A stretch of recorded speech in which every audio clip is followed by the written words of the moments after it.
When I was 15 years old, my brother and my friend Very Small Midget showed me this FPS shooter game which I didn't have too much interest in until Midget showed me a kill on grid of him throwing a cross-map tomahawk and killing someone. At that moment, I said that was epic, and a few months later, UCZ Epicator X was born and I started playing Call of Duty Black Ops. Hence why this game will always be my favourite no matter how much you convince me. However, that doesn't really hold up as a good excuse as to why Black Ops holds up as the best Call of Duty of all time.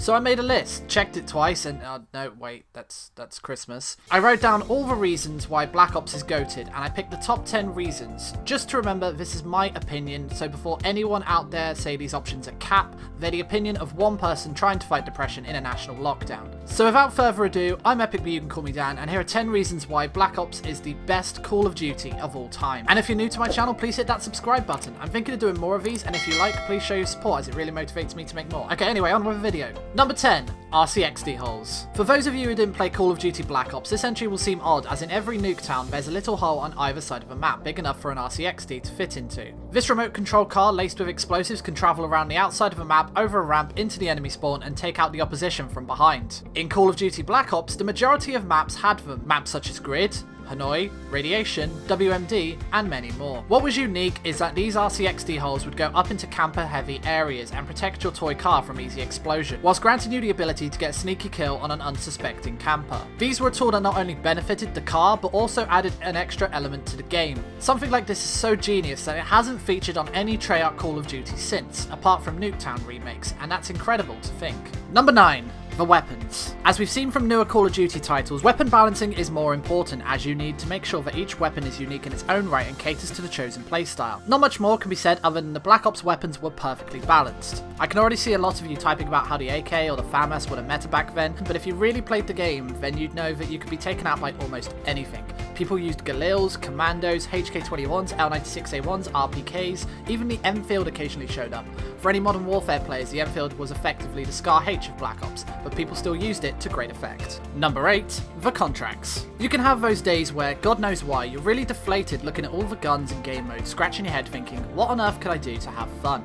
Welcome, contracts. So in Black Ops you had a COD point system in place where every game you'd gain COD points. These could be used to buy camos, weapons, perks, calling cards, contracts, emblems, where you would pay roughly 400 COD points and had 40 minutes to get 10 headshots with the AUG. Fail and you lose your points, but succeed and you get 2,800 COD points as a reward.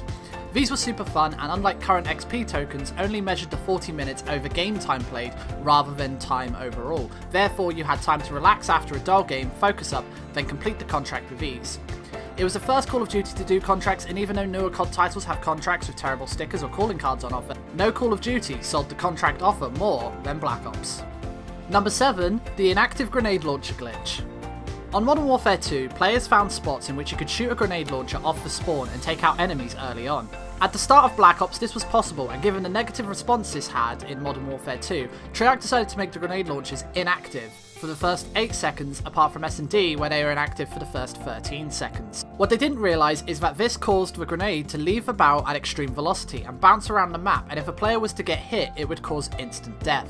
Clans such as Worldwide Kill Cams, Bomb Defense Daily, Ricochet Tube, French Cross Kills, German Across Kills, Wicked Bank Shots, xAMK, XNTA, Impressive Tubes, Authentic Ricochet... I can't say it. I can't take him seriously. And still to this day, the Dead Clan found inventive and almost impossible ways to take down opponents.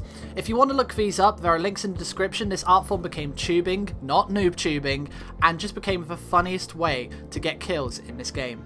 Number 6. The Emblem Editor. This is a controversial one, as when it comes to having free creativity, you're going to get the odd few who go with profanity. Profanity mainly being... and... Luckily there was much to offer as you only had a select few layers and around 500 images to select. Regardless, this became a fun idea that progressed further and gave players unlimited ability to make the coolest looking emblems, then posting them onto YouTube as tutorials, which racked up views and helped a lot of channels out. You also had a lot of terrible emblems too, which you can find a lot of compilations showcasing the best and worst of emblems from Black Ops on YouTube. Nevertheless, this was a really fun addition to the game and made players unique in their own way. Number 5. Dynamic maps. A good Call of Duty requires good map designs. If players are going to be spending hours upon hours upon hours grinding out the game, each map has got to be unique in design and offer multiple ways in which you can use that map to your advantage. Having a dynamic element to a map not only helps the game from a fun standpoint, but can also mix up the play and cause players to change their tactics. Black Ops had exactly that, where maps such as Kowloon had grapple areas, Discovery had areas of a map that could be shot out, and other maps like Radiation and Stockpile had doors which could be opened and closed at the press of a button. This made for very interesting domination game modes, as if you wanted the B flag, you could close off the area, causing players to open the door and flank round. This was such a fun little addition to maps, and really made playing the maps more infuriating, but also helped you work on a new strategy. Number 4, the campaign story. Okay, spoilers. This entry will contain a lot of info about the World at War and Black Ops campaign, so if you don't want to know, then skip this time period. So in World at War, you end the storyline on the Russian side playing as Dmitry, being Reznov's right-hand man. In Black Ops, you follow the story of Alex Mason, hooked up in an interrogation room asking what the numbers mean. With a random voiceover on the intercom, you are guided through the events of the Vietnam War, where you meet Woods, Hudson, Weaver, Bowman, and Reznov. As the game progresses, you learn about Nova 6, a gas worked on by Nazi scientist Steiner, and piques the interest of Kravchenko and Dragovich. They turn against their own, leading Reznov to brainwash Mason and lead him on a mission to kill all 3 of these men, with Reznov being right by his side. Well, not quite. See, Reznov is there, but in reality, you discover he's in Mason's head. This storyline has everything. Continuation, flashbacks, betrayal, gruesome scenes, and so much more. For me personally, watching Dmitry die is one of the most heartbreaking moments in gaming. Knowing what he has to endure during World at War, just to die to your own countrymen after locking you up, even brainwashes you to fuel that hatred inside you, making you want these men to suffer. Number 3, Theatre Mode. Even though this caused a lot of problems with connection and latency in Black Ops Theatre is just goated. The ability to record clips or angles from a current game you are playing, adding dolly cameras to follow tomahawks or grenade launchers, multiple speed settings, saving clips into a folder to save forever, also posting on the community page to see what others have hit, and even having watch parties with your friends. Just looking back on this theatre mode and then looking at what Treyarch have given us in Cold War, it's super depressing to see, given that Cold War has came out 10 years after this game. And the amount of tools and options that you have in theatre mode to play around with is just honestly embarrassing when you look at how gaming is meant to move forward, and we can't even access Fireteam Dirty Bomb save files. This theatre mode though helped a lot of people create the best quality montages, tips, videos, and just everything in general. Number 2, Nazi Zombies. Following from what was just a cool mini bonus game from World at War, Treyarch furthered the zombies storyline by expanding the storyline of Dempsey, Nikolai, Takio, and Richtofen. Starting off with Kino de Toten, otherwise translated into Theatre of the Damned, and 5, held in the Pentagon, everything worked so well within both these maps, with Kino probably becoming the most played map of all time. They added a new zombies map to each of the 4 DLCs, with Ascension taking place on a rocket base, Call of the Dead in an Estonian shipwreck near a lighthouse, which had famous actors including George Romero telling an actual zombie that they don't look dead enough, that is a mood I don't know what is, Shangri-La taking place in a jungle with close quarter combat areas, and finally Moon, where you start in Area 51 with an increasing horde of zombies flooding the base, so you have to teleport up to a moon base where you have 3 excavators that constantly want to breach the bases till you lose oxygen while surviving the zombie hordes. I could honestly go on for hours about all these maps, but god, not only did every map have its own unique design, but everything just worked perfectly and provided hours upon hours of fun and enjoyment. And number 1, wager matches. Wager matches were introduced where 6 players would gamble 100 COD points, 1000 COD points, or 10,000 COD points at a chance to win big. 4 game modes were on rotation. First was Sticks and Stones, the game mode where all you had was a ballistic knife, a crossbow, and a tomahawk. The ballistic knife gave you 25 points for a melee, 100 points if you shoot someone directly.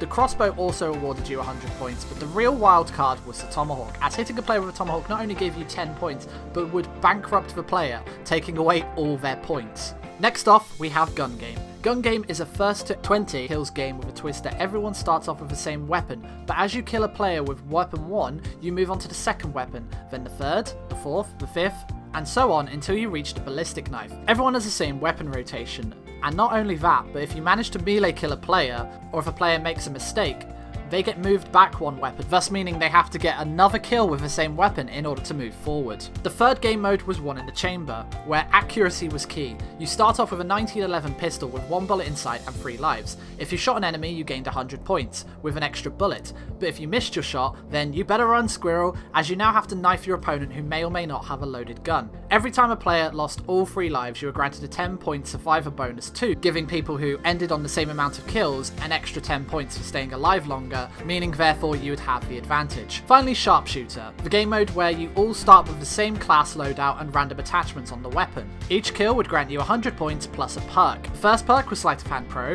the second being Lightweight Pro, the third being Steady Aim Pro, and the fourth would give you a ×2 multiplier.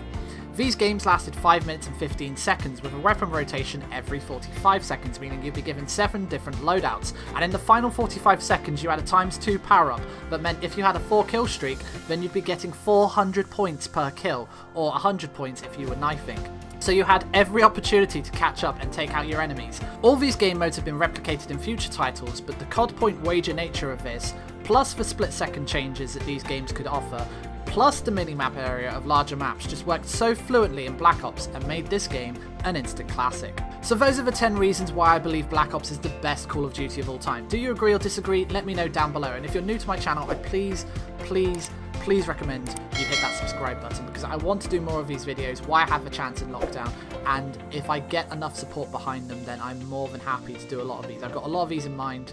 But anyway, that has been it for this video. Leave a like if you have enjoyed. On your left is a top 10 reasons why the knifing is handicapped in Cold War, and on your right is a playlist of all the other top 10 videos I have done. Thank you for watching, and stay epic.